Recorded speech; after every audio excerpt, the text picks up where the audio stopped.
مدرسي رزان مهنا، مدرسة مادة رياضيات. درسنا لليوم هو الدرس الثاني من كتاب الصف السابع، وهو بعنوان الأعداد الصحيحة. مر معنا بالدرس الأول درس الأعداد الطبيعية، ونزلته فيديو على اليوتيوب. إذا مانك حضرانه فيك تروح تحضره هلا وتكمل معنا بهذا الفيديو. هلا رح نبلش اليوم بالأعداد الصحيحة. أول شي قلنا أنه الأعداد الطبيعية هي الأعداد 0 1 2 3، وهي رايحة باتجاه تزايد الأعداد. وقلنا أنه الأعداد هون بتبلش بالقيمة الصغيرة وبتزداد قيمتها كل ما رحنا باتجاه اليمين. طبعا هي الأعداد الطبيعية. بالنسبة للأعداد الصحيحة، هي بتحوي أيضا الأعداد الطبيعية الموجبة، وأيضا تحوي الأعداد السالبة. إذن الأعداد الصحيحة هي الأعداد الموجبة والأعداد السالبة، ولا تحوي فواصل. فمثلا إذا عندي أنا هون 1 2 3 4، عندي هون ناقص 1 ناقص 2 ناقص 3 ناقص 4. تمام؟ إذن هيك عندي الأعداد الصحيحة شملت الأعداد الموجبة وشملت أيضا الأعداد السالبة.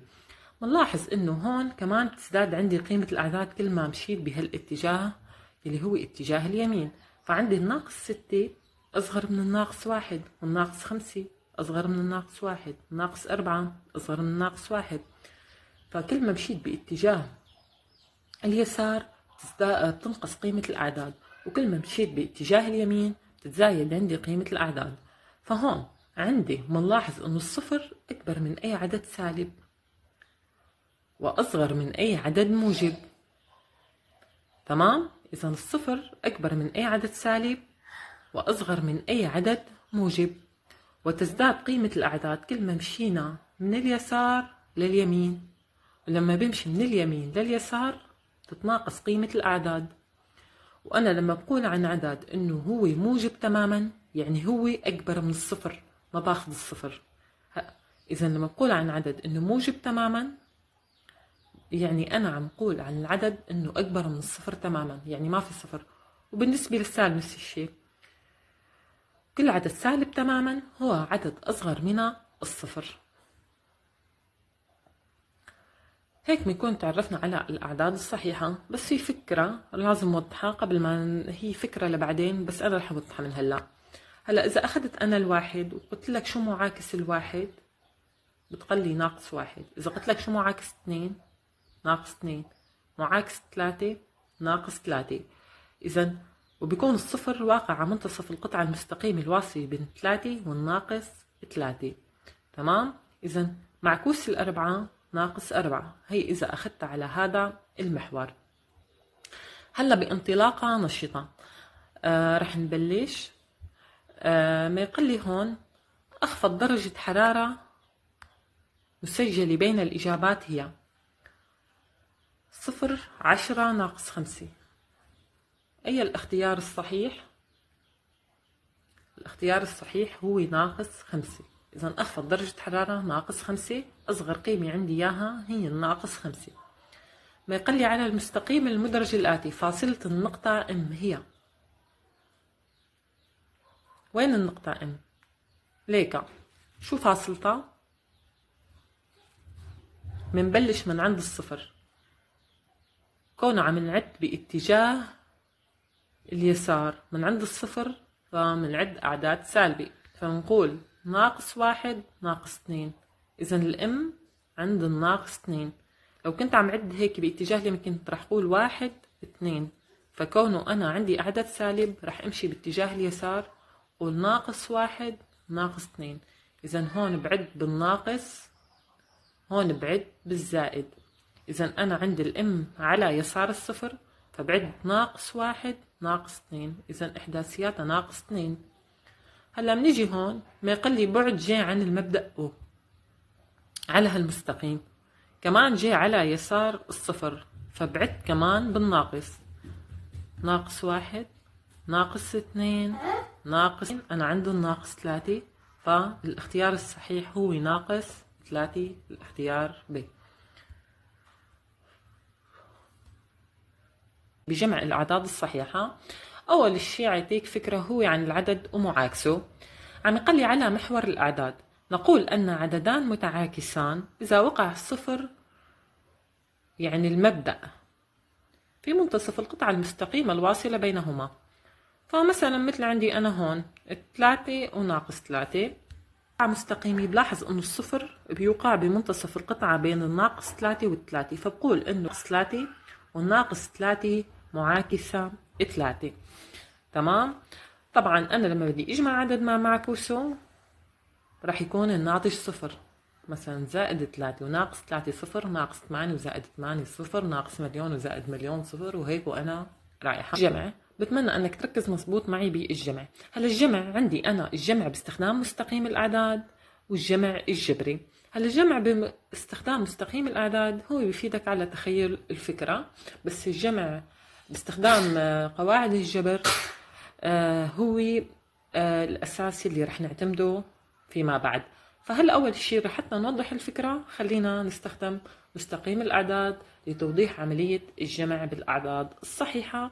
انت هون عم تجمع أعداد سالبة مع أعداد موجبة، أعداد سالبة مع أعداد سالبة، أعداد موجبة مع أعداد موجبة.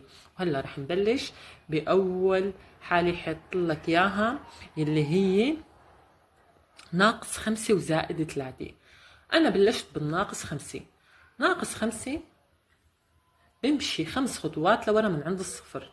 خطوة 2 3 4 5. أنا هون عند الناقص 5 بوقف، بيجي بقلي زائد 3. إذا أول شيء وقفت عند الناقص 5. فهلا زائد 3 بمشي لورا ولا لقدام؟ بالزائد.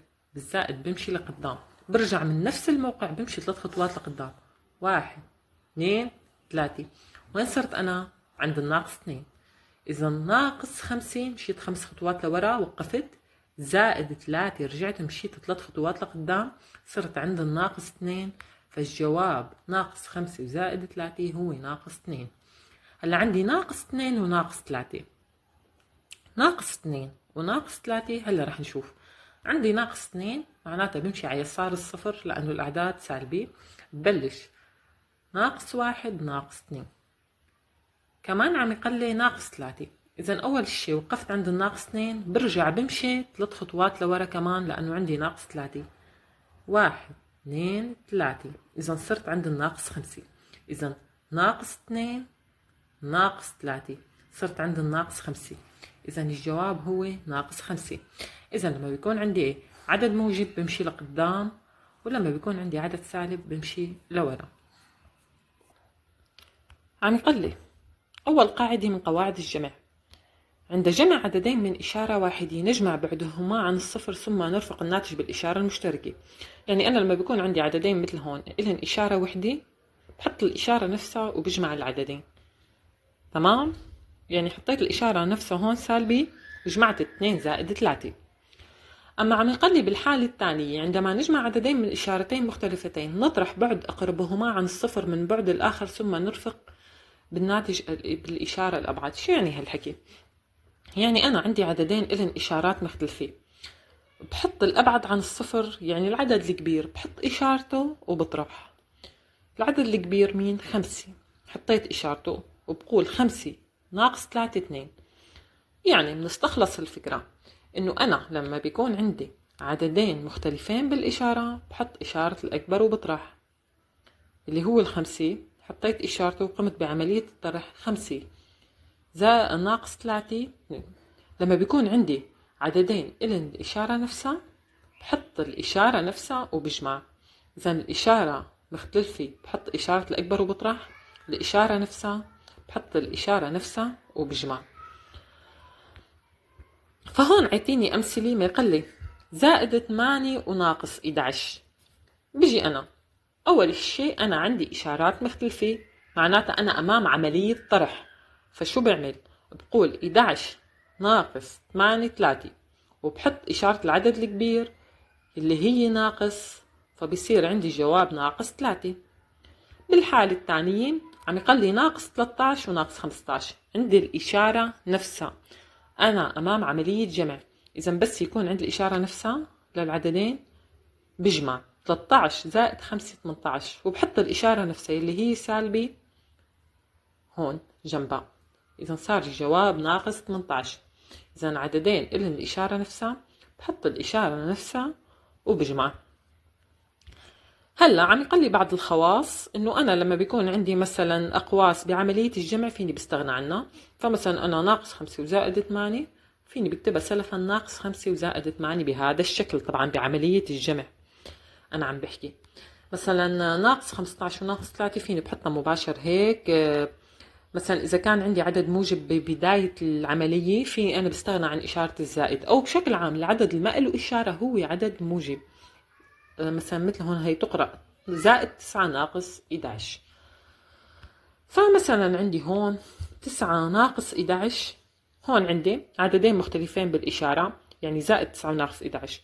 فأنا بطرح بقول 11 ناقص 9 2، وبحط إشارة العدد الكبير اللي هي 11 السالبة. عندي هون ناقص 15 وناقص 3 عددين إلن الإشارة نفسها، بحط الإشارة نفسها اللي هي السالبة وبجمع 15 زائد 3 18. هلا هون عندي عددين مختلفين بالإشارة، بطرح وبحط إشارة الأكبر. ناقص 5 وزائد 8، بقول 8 ناقص 5 3، وبحط إشارة العدد الكبير اللي هي الزائد، فبيطلع عندي جواب زائد 3. هلا عم يقلي خاصة إذا كان آ وب عددان فإن آ زائد ب بيساوي ب زائد آ، يعني الجمع عملية تبديلية. يعني بقول أنا 1 زائد 2 نفس ما بقول 2 زائد 1، أما لما بقول 1 ناقص 2 نفس ما بقول ناقص 2 زائد 1 هيك. يعني ما يقلي الجمع عملية تجميعية. هلا رح نشوف شو يعني الجمع عملية تجميعية من خلال المثال يلي هو حاطه. فأنا رح أقرأ القاعدة. أول شيء عم يقلك آ زائد ب زائد س، فبيساوي عنا آ زائد ب. يعني هو شو رح يعمل؟ رح يجمع العددين هدول أول شي مع بعض ويرد يجمعن مع العدد الثالث، أو رح يجمع مثلا الثاني والثالث ويرد يجمع ناتجم مع العدد الأول. هذا الشي بذكرنا بترتيب العمليات الماضية. فهون أول مثال عن الطريقة التجميعية عم يقلي ناقص 9 زائد 7 زائد 2. رح أوضح هون أنا أكتر من الحل، رح أوضحه أكتر.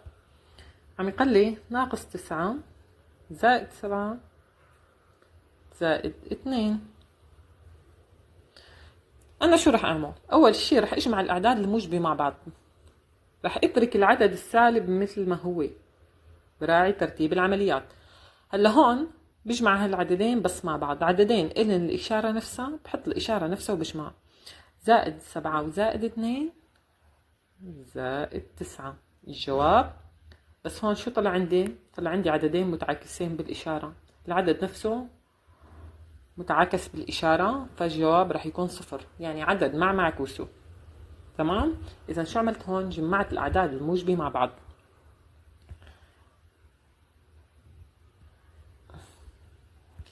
هلا منروح على المثال الثاني. عم يقلي 25 ناقص 13 زائد 10 ناقص 12. إذا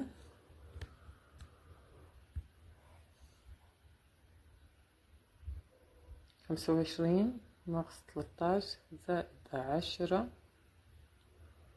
ناقص 12. هلا أنا شو رح أعمل بالحالة؟ رح جمع الأعداد الموجبة مع بعض والأعداد السالبة مع بعض، كل واحد رح حطه جنب رفيقه. هون 25 رح حطها جنب الزائد 10، والناقص 13 رح حطها جنب الناقص 12، ورح قوم بعملية الجمع.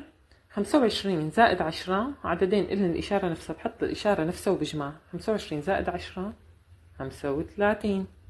هون ناقص 13 وناقص 12 بحط الإشارة نفسها وبجمع. 13 زائد 12 25. فصار عندي هون زائد 35 وناقص 25، صار عندي عددين مختلفين بالإشارة، بحط إشارة الكبير اللي هي 35، وشو بعمل؟ بقوم بعملية الطرح. 35 ناقص 25 10. جمعت الأعداد السالبة مع بعض. بعدين شو عملت أنا؟